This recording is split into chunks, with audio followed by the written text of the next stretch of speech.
Prion आप लोग कैसे, उम्मीद करते हैं आप लोग मस्त स्वस्थ होंगे। तो फाइनली तो आज हम आए हैं अपने स्टूडियो में, श्रेष्ठ रिकॉर्डिंग स्टूडियो बस्ती में।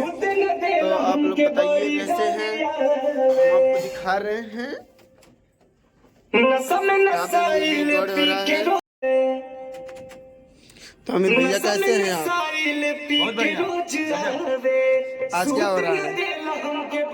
गाना मिक्स हो रहा है आज और ये गाना शूट करना है आज।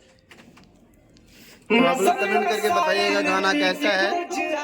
ये आप लोग के बीच बहुत जल्द ही आएगा। और स्टूडियो का लोकेशन देखिए आप।